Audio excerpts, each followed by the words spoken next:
The darkest secret of the 1920s nobody talks about, sleep story. Hello guys, today we will know about the quiet streets of London in the year 1924. It is a time of soft shadows and heavy fog. This narration is meant to help you relax and fall asleep as we wander through history. There is a secret in these streets, but it is not a loud secret. It is the secret of the silence that falls when the coal smoke settles over the rooftops. Close your eyes and breathe slowly as we begin our journey into the past.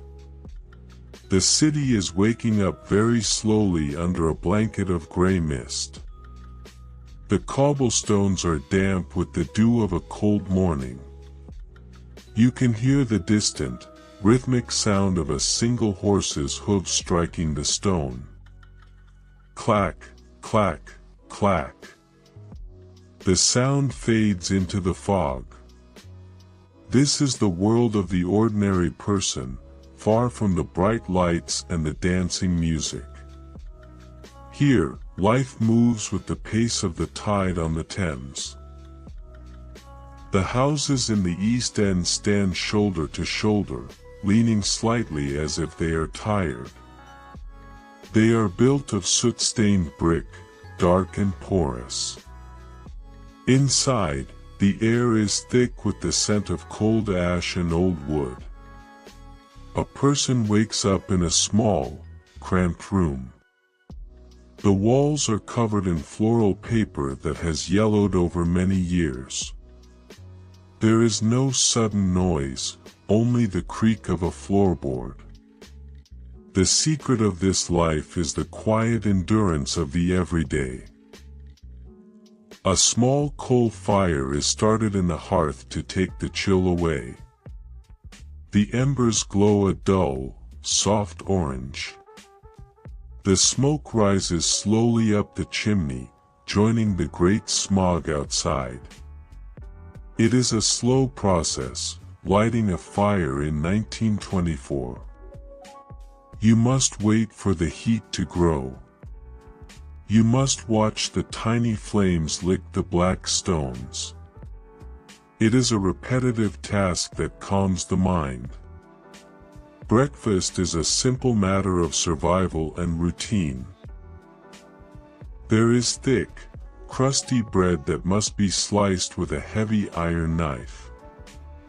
The knife makes a dry, scraping sound against the crust. A small portion of porridge simmers on the stove, bubbling lazily.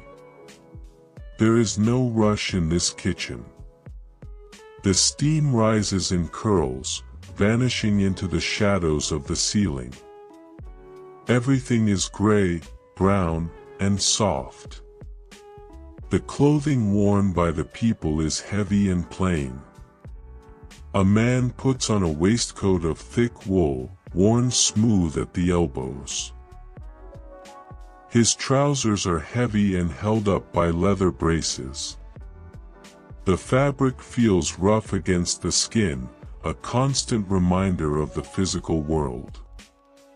A woman dons a long skirt of dark serge and a white apron that has been washed many times. The clothes are mended with careful, tiny stitches. Outside, the street lamps are being extinguished by the lamplighter. He moves with a long pole, reaching up into the fading gloom. Each flicker of light disappears, leaving the morning in a pale, natural dimness.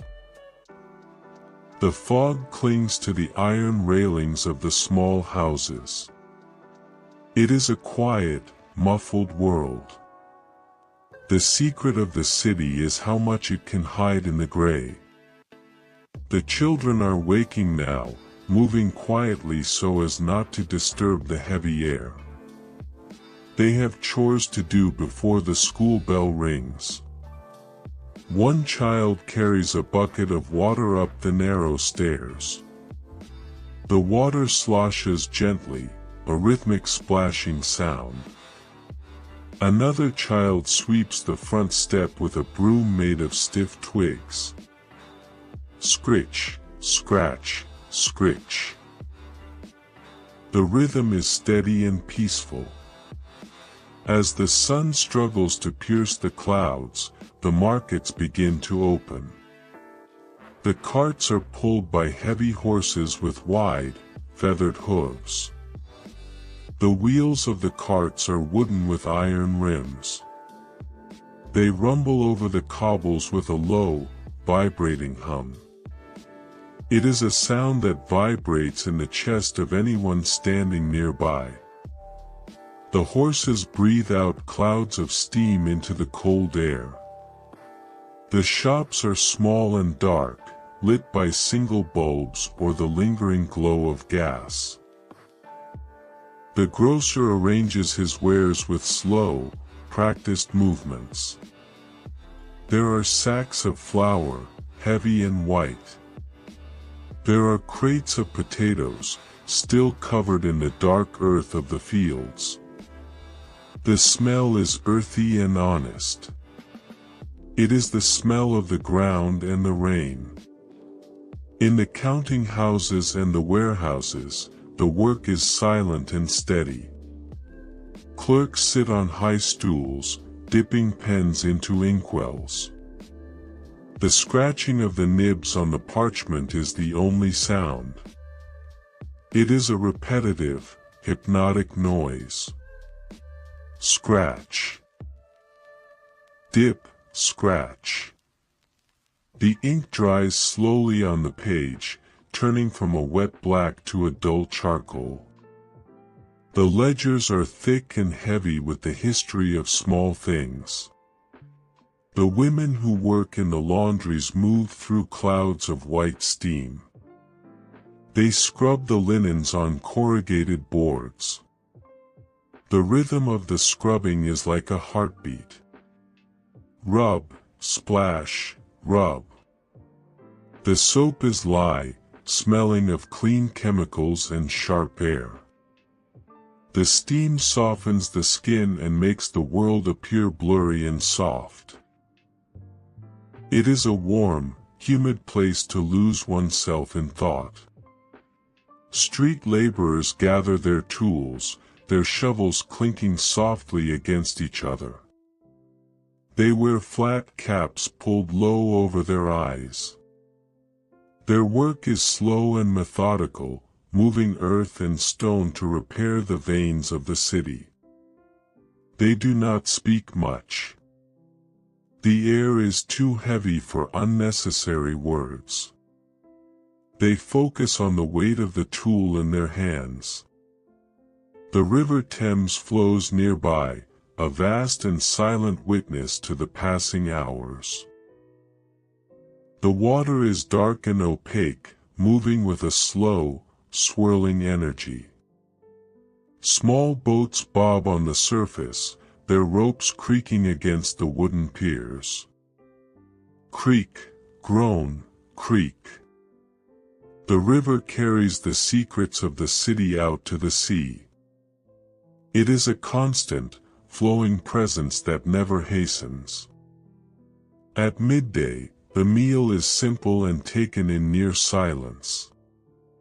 A piece of cold meat, perhaps some boiled cabbage. The flavor is mild and familiar. People chew slowly, resting their bodies from the morning's labors. The light in the rooms is dim, filtered through lace curtains that are gray with dust. The world feels still, as if it is holding its breath. In the afternoon, the charity schools are filled with the murmurs of children. They recite their lessons in unison, a low drone of voices. The sound rises and falls like the wind in the trees. They write on slates with chalk, making soft, dusty marks. The teacher moves between the desks, a shadow among shadows. Education is a quiet, serious business in the 1920s.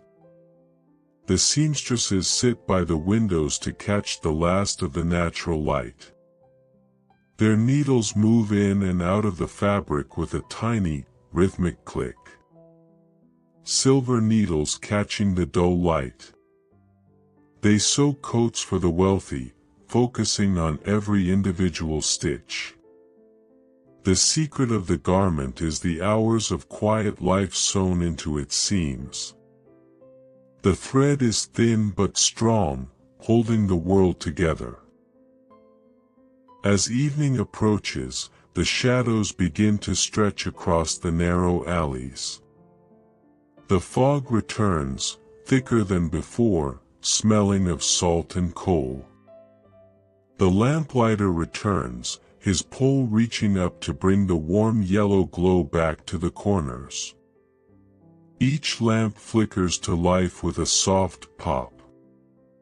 The light does not travel far, it stays close to the glass, creating small islands of safety. The pubs begin to fill with men seeking the warmth of a communal fire. They sit on heavy wooden benches, their boots scuffing the sawdust on the floor. They speak in low tones, their voices blending into a gentle hum. The clink of a glass, the crackle of a log. These are the sounds of the evening. There is no music here, only the sound of tired men resting. Back in the small houses, the evening meal is prepared. A pot of stew hangs over the fire, the liquid simmering slowly. The vegetables have softened until they are part of the broth. The smell fills the room, a warm and comforting embrace. It is the smell of home and the end of the day. The fire provides the only light, casting long, dancing shadows on the walls. The ordinary people of 1924 do not ask for much. They seek the comfort of a dry roof and a warm hearth. Their lives are measured in the tasks completed and the rest earned. The secret of their happiness is the simplicity of their needs. They move through the world with a gentle gravity. They are the heartbeat of the city, steady and slow. The children are tucked into beds made of iron and wood. The blankets are heavy, made of wool that has been mended many times. They feel the weight of the covers pressing down on them, a secure and solid feeling. Their breathing slows as they watch the dying embers of the fire. The room grows darker, the shadows softer. They drift into dreams of quiet places. Outside, the horses are led back to their stables. Their hooves sound different on the dirt of the stable floor. A soft, muffled thud. The harness is removed, the leather creaking as it is pulled away. The horse heaves a great sigh of relief, its body relaxing in the straw. The stable is warm with the breath of the animals. It is a peaceful, earthy place. The city of London begins to settle into its nightly slumber. The great buildings of stone grow cold and silent. The fog wraps around the clock towers and the bridges. Time seems to slow down until it almost stops. The secret of the night is that everything eventually finds rest. The bustle of the day is forgotten in the embrace of the mist. A person sits by their window, looking out at the dark street. They see the reflection of the fire in the glass, a tiny spark in the gloom. They feel the stillness of the air, the way it carries the distant sound of a foghorn from the river. A long, low note that vibrates through the house. It is the sound of the deep water, calling to the land. The coal in the grate turns to white ash, falling silently through the bars. Each grain of ash is a tiny piece of the day that has passed. The heat lingers in the bricks, a fading memory of the fire.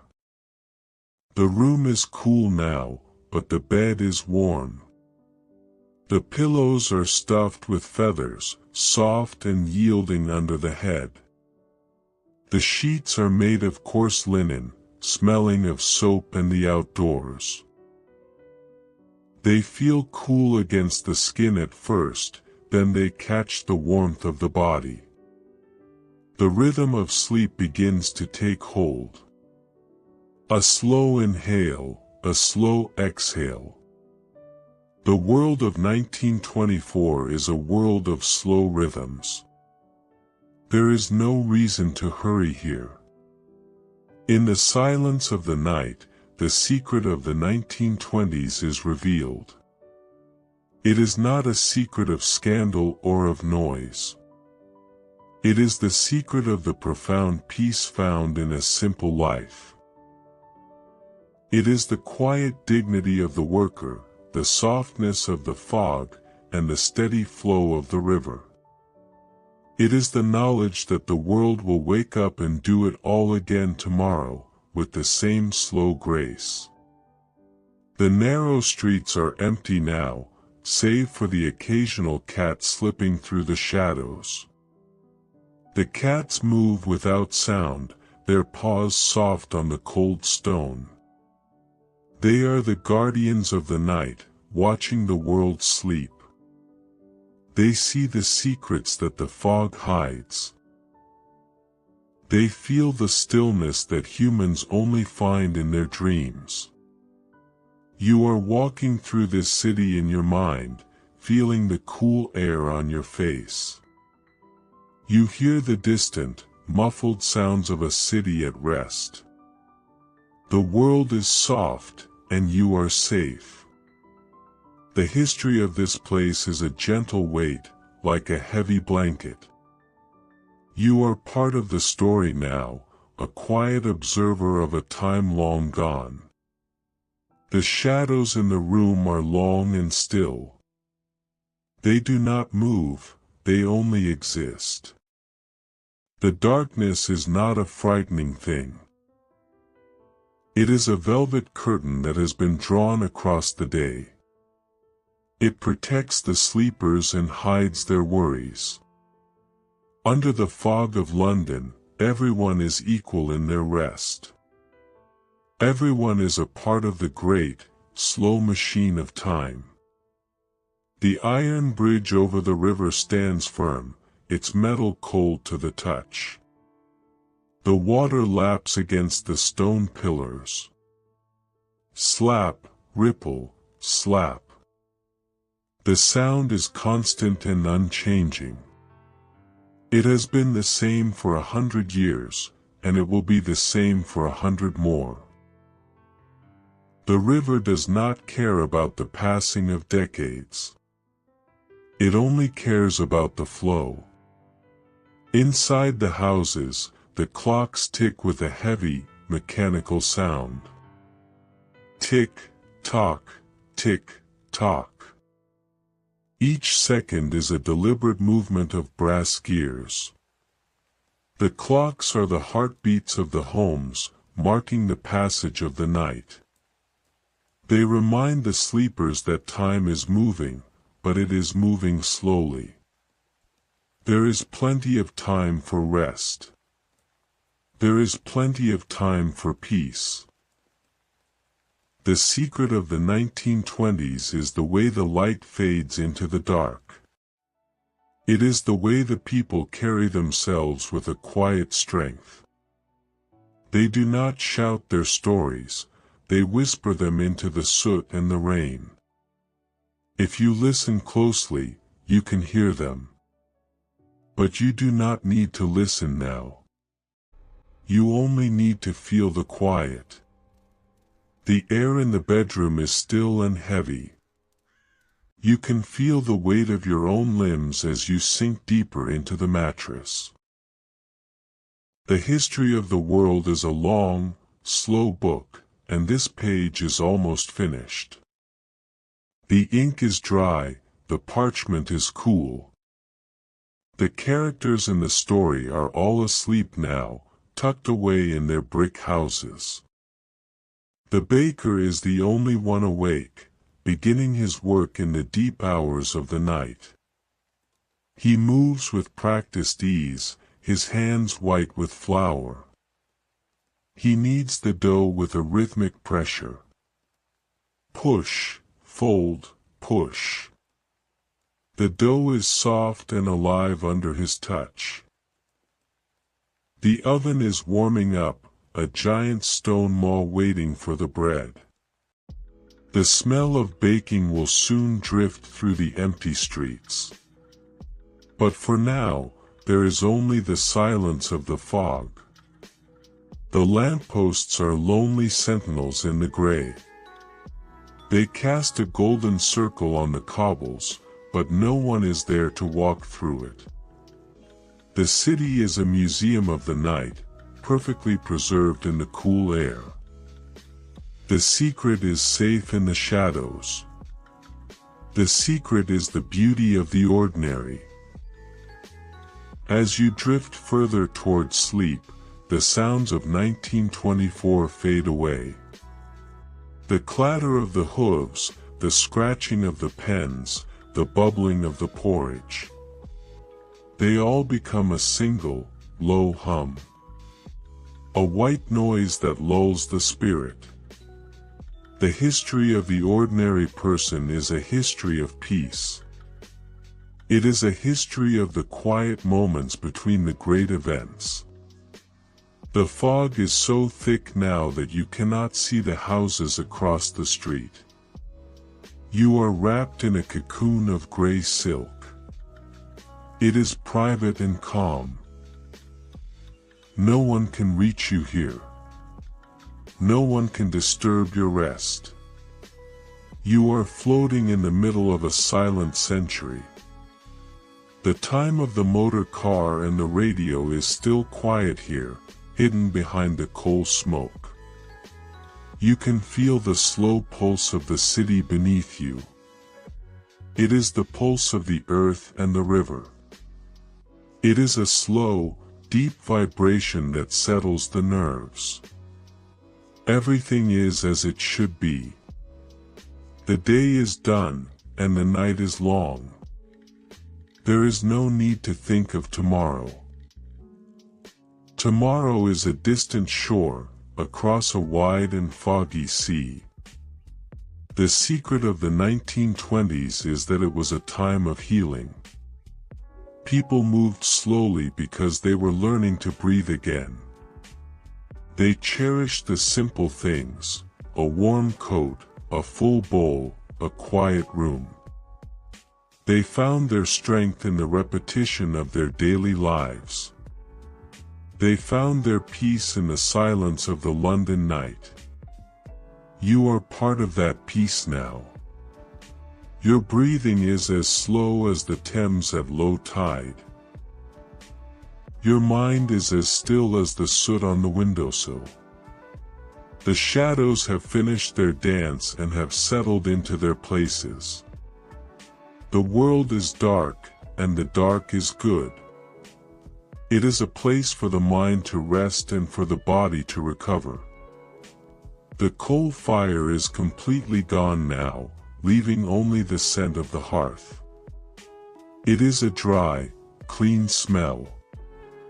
The room is at its coldest, but you are at your warmest under the wool. The contrast is a comfort. It makes you feel the safety of your bed more deeply. You are a traveler in time, and you have found a place of absolute quiet. The secret is that there is no secret, only the life that was lived, one slow day at a time. The ordinary people of London are your companions in the dark. They are sleeping just as you are, their heavy boots lined up by the door, their aprons hung on the hooks. They are at rest, and so are you. The clock in the hall strikes a low, muffled note. 1. It is the deepest part of the night. The hour of the secret. The hour when the city and the people are one. The air is perfectly still. The fog is motionless. The river is a mirror of the black sky. Close your eyes tighter and let the image of the cobbled street fade. Let the sound of the horses' hooves vanish into the mist. There is nothing left but the gentle rhythm of your own heart. You are falling, slowly and safely, into the history of sleep. The 1920s are a dream now, a soft and gray dream that will carry you through the night. The secret is silence. The secret is rest. The secret is the peace of a world that moves slowly. Sleep now, in the quiet of the old city. Sleep now, under the blanket of the past. The story is over, and the night remains. Just the night, and the fog, and the slow, steady breath of time. The whispering woods of the 1840s, sleep story. Hello guys, today we will know about a small, quiet village in the English countryside during the year 1842. It is a place of deep greens, earthy browns, and the softest of silences. This narration is meant to help you relax and fall asleep as we drift back into a simpler time. There is a quiet suspense in the way the trees lean over the narrow lanes. But it is a gentle suspense, like the turning of a page in an old, dusty book. Close your eyes now and feel the coolness of the forest air. The village sits in a valley, cradled by ancient hills that have seen 1,000 years of sunsets. In the 1840s, the world moves only as fast as a person can walk or a horse can trot.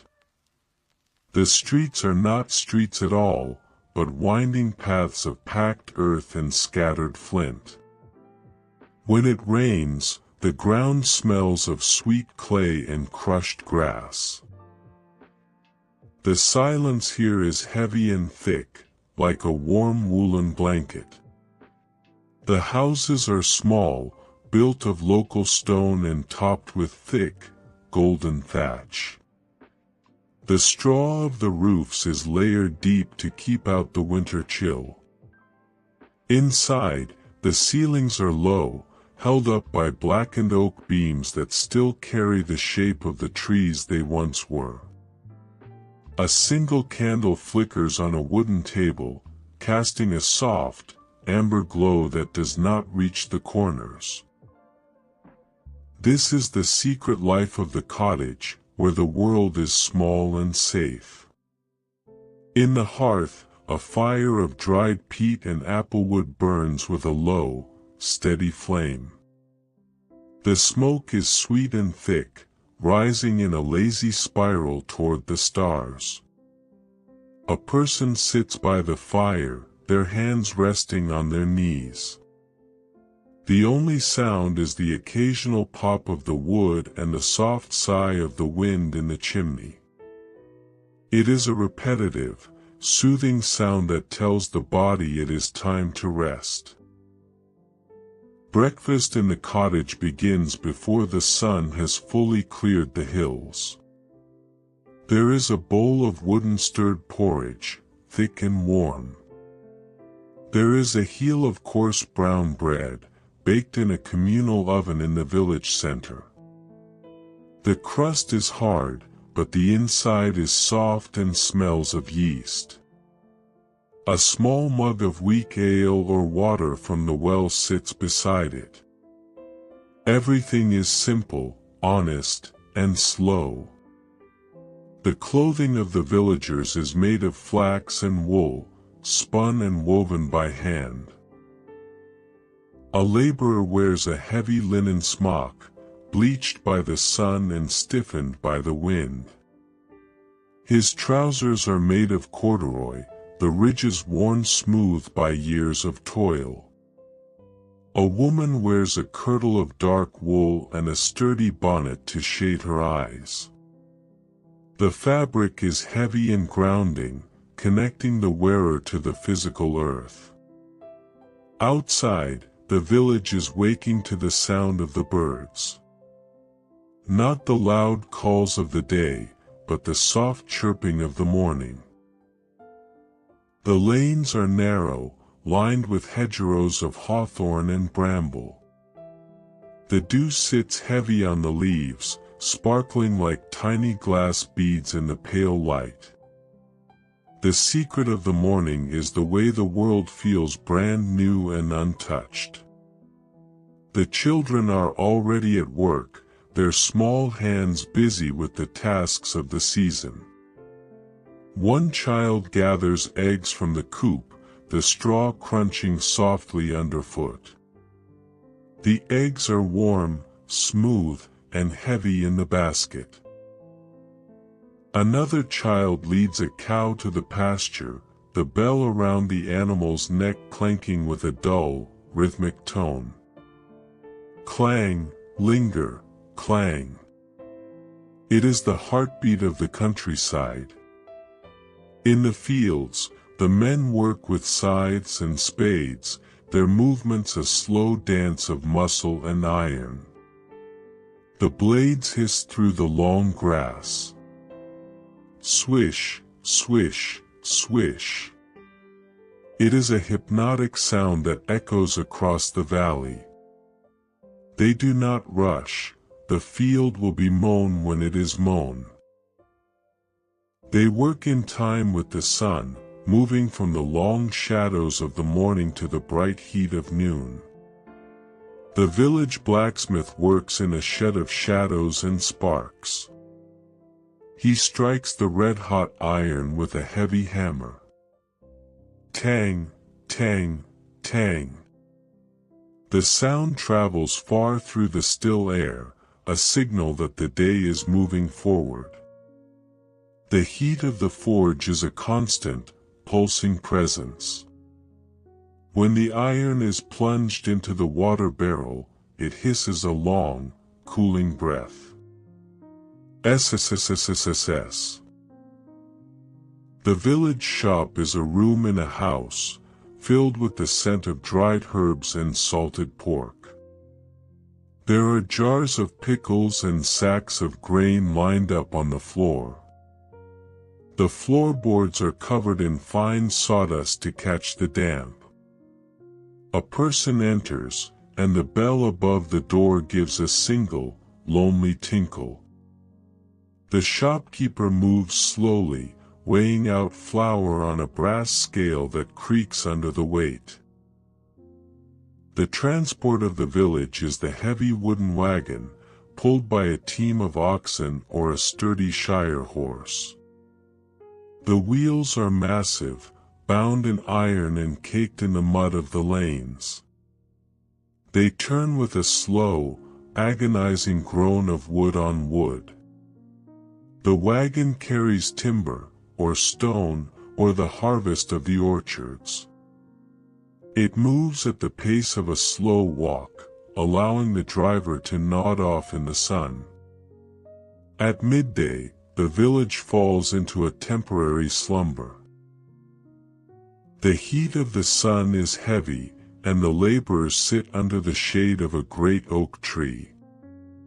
They eat pieces of hard cheese and apples that are tart and crisp. The juice is cool and sweet. They speak in low murmurs, their voices blending with the buzz of the bees in the clover. The world feels suspended in gold. In the afternoon, the village schoolroom is quiet, the children hunched over their hornbooks. They trace letters with their fingers, learning the shapes of a world they will mostly see from the seat of a plow or the side of a loom. The teacher's voice is a low drone, reciting the names of kings and the distances of rivers. The dust motes dance in the shafts of sunlight that cut through the small windows. The weavers in their cottages work the handlooms, the shuttle flying back and forth with a wooden clatter. Clack thump, clack thump. It is a rhythm that defines the life of the house. The thread is fine and strong, pulled from the wool of the sheep that graze on the high hills. The weaver's eyes follow the pattern, lost in the repetitive motion of the threads. As evening draws in, the light turns a deep, bruised purple over the woods. The shadows of the trees stretch out, reaching for the village walls. The whispering woods begin to live up to their name, the wind rustling through the leaves with a sound like a long, shared secret.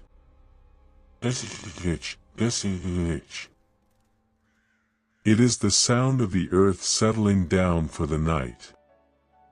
The village well is the gathering place for the evening water. The bucket is lowered into the dark circle of the earth, the rope rasping against the wooden roller. Then comes the long, slow crank to bring it back up. The water is ice-cold and clear, splashing over the rim with a musical sound. It is the lifeblood of the valley, drawn from the hidden veins of the stone. In the small houses, the hearths are built up for the night. A large log, the back log, is placed at the rear of the fire to smolder until morning. The family gathers around the table, the light of the fire dancing on their weathered faces. They eat a stew of root vegetables and perhaps a bit of bacon, the steam warming their noses. They are tired, but it is a good, heavy tiredness. The secret of the 1840s is the lack of light. When the sun goes down, the world truly disappears. There are no lamps in the lanes, only the moon and the stars. If the moon is hidden, the darkness is absolute, a thick velvet that swallows everything. People walk by the feel of the ground under their boots and the familiar scent of the hedges. The children are laid to rest in lofts under the thatch. The air up there is warm and smells of dried grass and old wood. They sleep on mattresses stuffed with corn husks, which rustle softly whenever they move. Crinkle, crinkle. It is the sound of a nest. They are safe, tucked away high above the floor, listening to the owls calling from the woods. Hoo, hoo hoo. Outside, the village is a ghost of itself in the moonlight. The stone walls look white, and the shadows are black pits. The horses in the paddock stand perfectly still, their heads drooping. They breathe in the cold night air, their ribs rising and falling in a slow, steady rhythm. The world is at peace, and the secrets of the day are buried in the soil. A person might step out of their door for one last look at the sky. The stars are bright and sharp, unaffected by the smoke of distant cities. The Milky Way is a river of light flowing across the blackness. The person feels small, but they also feel connected to the vastness of the night. They breathe in the scent of damp earth and wood smoke, and then they go inside. The latch on the door drops with a solid, metallic clink. The bolt is slid home. The house is a fortress against the night. The fire has burned down to a pile of glowing red jewels. The shadows on the walls are soft and blurred, moving only when the wind catches the chimney. The silence is complete, broken only by the ticking of a long case clock in the corner. The bed is high and soft, covered in a patchwork quilt made of scraps of old dresses and shirts. Each square is a memory, a piece of the past sewn into the present. You climb into the bed and feel the heaviness of the quilts pressing you down. Your feet find the warm spot where a heated stone was placed earlier. The warmth spreads through your body, loosening your muscles. The rhythm of the village is now the rhythm of your own breath.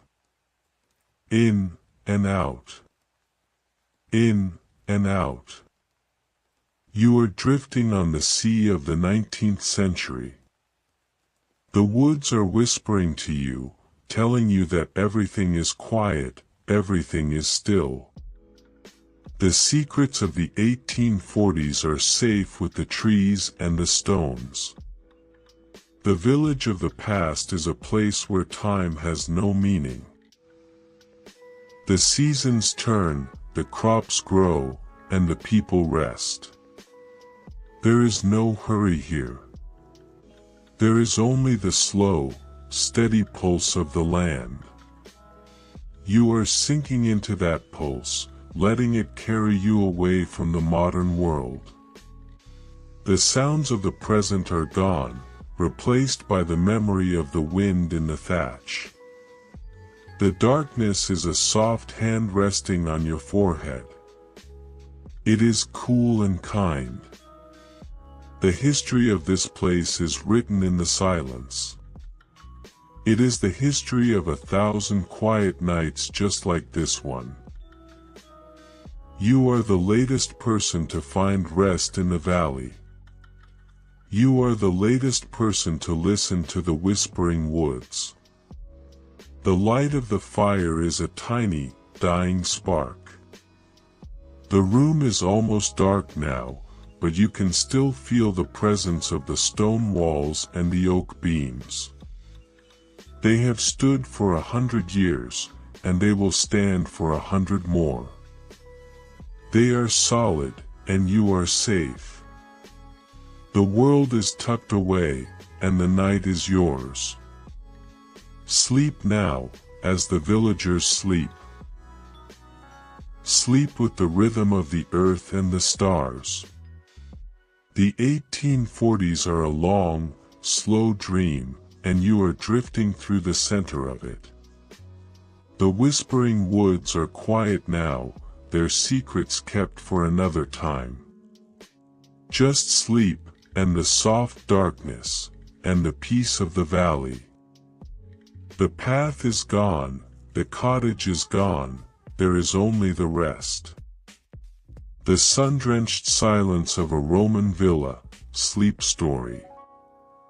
Hello guys, today we will know about the golden hills of the Italian countryside in the year 85. The Roman Empire is at its height, but here, far from the marble noise of the city, there is only the humming of the bees and the warmth of the sun on ancient stone. This narration is meant to help you relax and fall asleep as we step into the quiet life of an ordinary villa. There is a small, quiet suspense in the way the shadows crawl across the mosaic floors, but it is a gentle mystery, like the slow ripening of an olive on a branch. Close your eyes and feel the dry, warm air of the Mediterranean. The villa sits among rows of silver-green olive trees and vines heavy with ripening grapes. The air is still, smelling of sun-baked earth, rosemary, and the faint, sweet scent of cedarwood.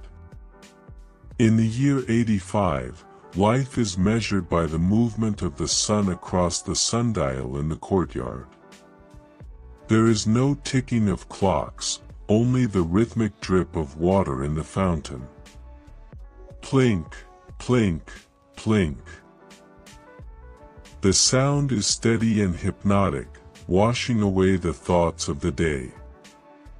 The walls of the villa are thick and painted in shades of terracotta and deep ochre.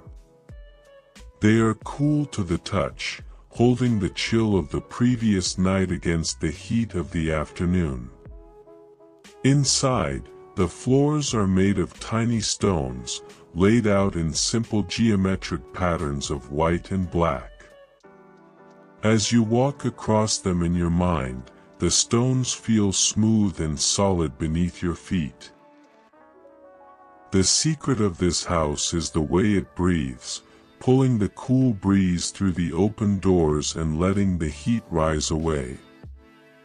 A small hearth in the corner of the kitchen area glows with the remnants of a charcoal fire. The embers are a soft, dusty red, covered in a thin layer of gray ash. A clay pot sits nearby, filled with the aroma of lentils and wild herbs that have simmered since the morning. The smell is earthy and comforting, the scent of a home that has survived for generations. There is no rush here, the food cooks slowly, and the people move with a deliberate, graceful pace. Breakfast for the ordinary worker or the villa's inhabitants is a simple, quiet affair. There is flatbread, dark and dense, dipped into a bowl of golden olive oil. The oil is thick and tastes of the sun and the soil. A handful of dried figs and a piece of salty sheep's cheese complete the meal. Each bite is taken slowly, savored in the silence of the early morning before the heat becomes a weight. The water is served in a terracotta cup, tasting faintly of the earth from which it was made. The clothing of the people is light and breathable, made of undyed wool or coarse linen. A simple tunic, belted at the waist, allows the air to move freely around the body. The fabric is a pale cream color, reflecting the brilliant light of the Roman sky. Leather sandals are tied with thin thongs around the ankles, the soles clicking softly against the stone floors. Everything is functional, honest, and designed for the rhythm of the climate. Outside, the laborers are moving through the groves with a slow, practiced ease. They carry woven baskets to gather the fallen olives, their backs bent in a repetitive arc. They do not speak much, for the air is too warm for unnecessary effort. The only sound is the rustle of the leaves and the distant, dry rattle of a cicada in the trees. It is a sound that defines the summer, a high, vibrating note that lulls the mind into a trance. The children of the villa have their own quiet duties to attend to. One child sits in the shade of a portico, cleaning a set of brass weights with a cloth and a bit of sand. The sound of the scrubbing is rhythmic and soft. Scrape, rub, scrape. Another child is tasked with watching the goats as they graze on the hillside. The goats move slowly, their hooves making a soft tapping sound on the dry rocks. The child watches the clouds, their mind drifting as slowly as the white shapes in the blue. In the workshop of the villa, a weaver is working at a vertical loom. The lead weights at the bottom of the threads clink together whenever the shuttle is passed through. Clink, swish, clink. The pattern grows row by row, a steady accumulation of effort. The weaver's hands are calloused but gentle, moving with a memory that goes back to their ancestors. The fabric will be strong and warm, a testament to the quiet hours spent in the shadows of the loom room. The transport to and from the villa is the slow-moving ox cart. The oxen are massive animals with wide, wet noses and eyes as deep as the sea. They pull the wooden carts with a slow, rolling gait, their heavy muscles rippling under their hides. The wooden axles groan under the weight of the amphorae filled with wine and oil. Creak, groan, creak. The sound is ancient and patient, a reminder that the world will get to where it is going in its own time. At noon, the entire villa retreats into the deepest shadows. The sun is at its zenith, turning the world into a landscape of brilliant white and stark black. The people lie down on simple pallets or stone benches, their eyes closing as the heat settles over them like a heavy cloak. The silence of the Roman noon is profound. Even the birds seem to stop their singing. There is only the breath of the world, slow and shallow. In the afternoon, the master of the villa might sit in the library, a small room lined with scrolls of papyrus and parchment. The air here is dry and smells of old ink and cedar oil. The scrolls are unrolled slowly, the dry paper crackling softly like the sound of a fire. The words are written in careful, black ink, telling stories of gods and heroes, but the room itself tells a story of quiet study and peace. The village market nearby is a collection of small stalls covered in striped awnings. The merchants sit behind their piles of grain and stacks of pottery, their voices low and melodic as they talk to neighbors. There is no shouting here, only the gentle negotiation of daily life. A coin passes from one hand to another, a small clink of silver or bronze. The smells of cumin, pepper, and dried fish hang in the air, a complex tapestry of the empire's reach. As the sun begins to dip toward the horizon, the colors of the villa change. The terracotta walls turn a deep, glowing red, and the olive trees become silhouettes of silver and charcoal. The shadows grow long and thin, stretching across the courtyard like the fingers of a giant. The air begins to cool, a refreshing breeze blowing in from the distant sea. The secret of the evening is the way the world seems to exhale, releasing the tension of the heat. The evening meal is taken in the triclinium, the dining room that opens out to the garden. People recline on cushioned couches, their bodies relaxed and heavy. There are platters of roasted vegetables, fresh bread, and a jug of wine mixed with cool water and a drop of honey. The taste is sweet and sharp, a perfect end to the day. The conversation is slow, drifting from one topic to another like the smoke from a lamp. The lamps are lit as the light fades. They are small, clay vessels filled with olive oil, with a single wick that produces a soft, dancing flame. Each lamp creates a small pool of golden light, leaving the rest of the room in a warm, protective darkness. The light flickers in the draught, casting shadows that move like ghosts on the painted walls. It is a cozy, intimate light that draws people closer together. The children are the first to be led to their beds. Their rooms are small and simple, with a single window that looks out at the stars. They are covered with a light linen sheet, the fabric cool against their sun-warmed skin. They listen to the crickets in the grass and the distant bark of a farm dog. Their breathing slows as they watch the tiny flame of the lamp outside their door. They fall into a sleep that is as deep and dark as the soil. Outside, the villa is an island of stone in a sea of night. The moon rises over the hills, casting a pale, silvery light over the olive groves. The leaves of the trees shimmer as if they are made of metal.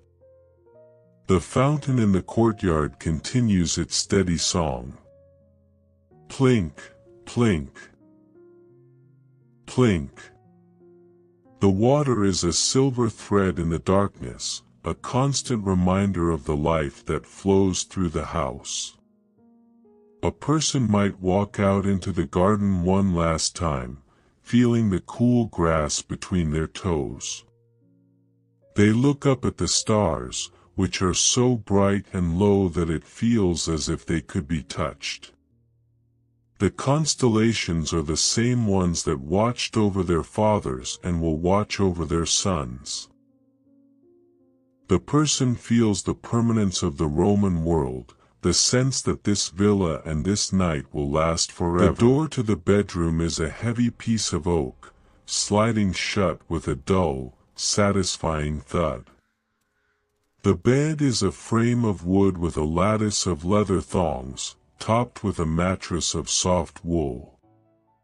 You lie down and feel the support of the leather and the softness of the wool. Your body feels light and heavy at the same time, sinking into the rest that the day has earned for you. The secret of ancient Rome in the year 85 is not the marble or the gold. It is the peace of the countryside and the steady rhythm of a life lived in harmony with the sun. It is the smell of the rosemary and the sound of the water. It is the knowledge that the world is large and beautiful, and that you have a place within it. You are part of that silence now.